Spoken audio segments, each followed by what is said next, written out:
Alors nous sommes donc à Porto Novo, mais bon, Porto Novo, Serge, c'est quoi? C'est précisément, on est où exactement ici? Nous sommes dans une ville à l'histoire exceptionnelle. Elle sublime d'abord par son architecture. On aurait dû peut-être l'appeler il y a quelques années la ville des gouverneurs, tous les gouverneurs coloniaux y ayant séjourné. Estelle Pazou et Patrick Benoît nous emmènent à la découverte de Porto Novo. Racontez votre histoire. Séance d'initiation des plus petits aux arts du... Petite étoile sur la carte du Bénin, la ville de Porto Novo se révèle plutôt grande par sa culture et son histoire. Située dans le sud du Bénin, ce territoire de 110 km² a d'abord été connu sous le nom de Rogbonu en 1724. 6 ans plus tard, en 1730, le portugais Eucaristo de Campos nomme la ville Porto Novo en raison de sa ressemblance avec Porto, la ville portugaise. Pour les Yoruba autochtones, leur territoire reste incontestablement Adjatié. Aujourd'hui encore, la capitale administrative du Bénin arbore fièrement ces 3 appellations, Rogbonu, Adjatié, Porto Novo.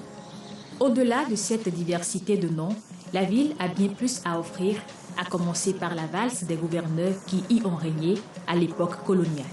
Ils étaient 32, les gouverneurs qui sont succédés à la tête de la colonie du Dahomey, 25 gouverneurs titulaires et 7 gouverneurs intérimaires ou honoraires.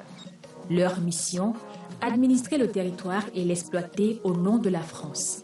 Certains ont su marquer d'une pierre blanche leur passage. D'abord, Victor Ballot, puisque c'est lui le premier gouverneur, et c'est lui également qui a amorcé la mise en place de l'administration coloniale, une œuvre qui sera plus tard complétée par son successeur Victor Léotard. Mais celui qui a le plus marqué la colonie, c'est le baron Gaston de Foune, qui a passé 20 ans à la tête de la colonie, une longévité exceptionnelle. Porto Novo retient ses gouverneurs et aussi leur langue. Aujourd'hui, le français est la langue officielle de travail au Bénin. Mais ce n'était pas gagné avant l'installation de l'administration coloniale française. Il y avait les Portugais, les Espagnols, les Danois, les Hollandais, mais également les Français. Et donc, pour les échanges, on avait besoin d'interprètes. Déjà à partir de là, la langue française a commencé par s'implanter petit à petit sur la côte. Mais cette langue va supplanter tout le reste lorsque la colonie sera conquise en 1894 avec la déchéance du roi Béhanzin. Porto Novo, c'est aussi un concentré de monuments et de lieux d'intérêt.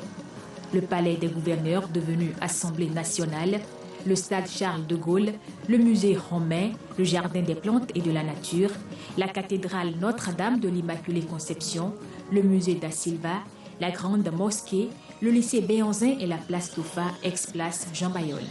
Ils sont une continuité de l'histoire dans une ville vestige.